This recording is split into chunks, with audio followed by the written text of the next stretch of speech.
ده بقى شكل الاكياس المفرومه بعد ما خلصنا. زي ما قلت لكم عبينا كل كيس 2 كيلو، هنحطهم بقى في الفريزر كيس كيس علشان يتجمدوا. معاكم زياد حسام، النهارده حلقه جديده هجهز فيها 30 كيلو اكل مفروم للكلاب بتاعتي، بس المره دي هعمل وجبه مختلفه عشان خاطر الهياكل والرجول واسعار كل حاجه رفعت، وعشان اقدر اعمل الوجبه اللي انا كنت اعملها زمان هتبقى مكلفه قوي عليا دلوقتي. فالوجبه اللي انا هعملها النهارده هتكون عباره عن 25% هياكل مفرومه، 25% رجول، و25% جزر، و25% بطاطا. وهوريكم انا اوفر من كل حاجه ازاي وبجهز وجبه ازاي للكلاب بتاعتي. دوت شكل الجزر،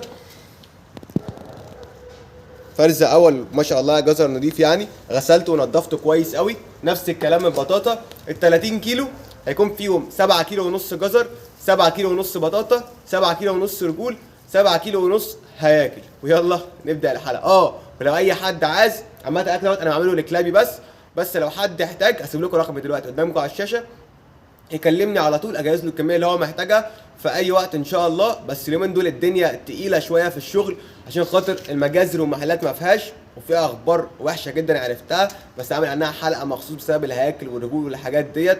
يعني في مجازر كتيره بتبيع الحاجات دي لمحلات الهمبرجر ومحلات السوسيس، ودي طبعا حاجه غلط. وعشان كده موضوع الاكل ده ما بياخدش ترخيص، عشان في ناس كتيره بتستخدمه الاستخدام الادمي ودوت ما ينفعش خالص. بس على العموم يلا نبدا الحلقه.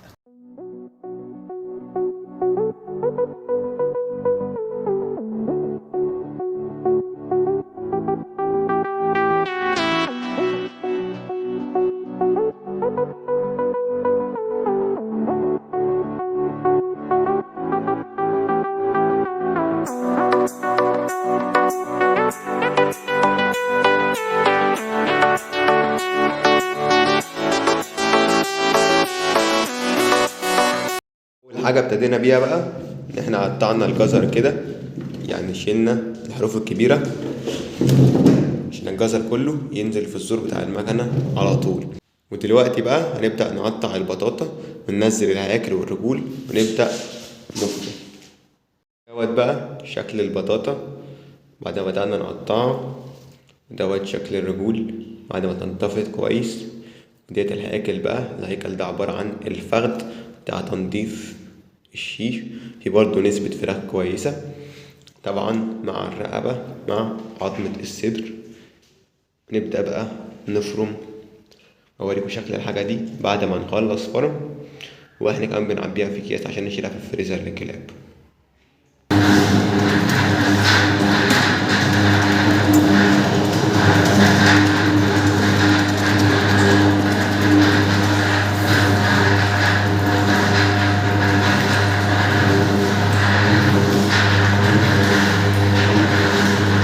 دلوقتي بقى كده فرمنا ال30 كيلو، عبارة عن زي ما قلت لكم 25% هياكل، 25% بطاطا، 25% جزر، 25% رجول. ده شكلهم بعد ما اتفرموا. هنعبي بقى كل كيس 2 كيلو زي كده. فتحت الاكياس وجهزتها، نعبي كل كيس 2 كيلو، نبدأ بقى نفرزهم ونحطهم في الفريزر. وكل يوم بسحب منهم 2 كيلو او 4 على كيلو، يعني 2 كيلو او 4 على كيلو. ايه اللي انا بقوله ده؟ 2 كيلو او 4 كيلو على حسب عدد الكلاب اللي عندي. تمام، عندي كلب زيادة صدافة او عندي كلب زيادة كلبين 3 بتاع، ممكن اسحب 4 كيلو واحطهم بقى في الحلة اللي زي دي كده، وابدأ احط عليها رز ومكرونة وعيش واسوي كله مع بعضه واديهم للكلاب زي ما انتوا عارفين. يا اما بديلهم زي ما هو ني كده وعليه دراي فود. في ناس كتير بتاكل ني عادي، انا بحب اكل ني مرتين في الاسبوع على دراي فود بقى، دودز جونيور او بايونير، الاتنين كويسين. بس ده بقى شكل الاكياس المفرومه بعد ما خلصنا. زي ما قلت لكم عبينا كل كيس 2 كيلو، هحطهم بقى في الفريزر كيس كيس علشان يتجمدوا. زي ما قلت لكم انا باخد 2 كيلو وبقطع عليهم رز ومكرونه، بسويهم كلهم مع بعض وباكل الكلاب اللي عندي. ولو عندي عدد زياده من الكلاب ممكن اخد 4 كيلو يعني كيسين، او 3 اكياس يعني 6 كيلو برضه بسويهم واحط عليهم رز وعيش ومكرونه.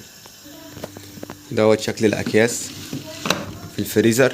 عامه انا كنت بحب اعمل وجبات بتكون عبارة عن 50% هياكل، 25% رجول، 25% خضار.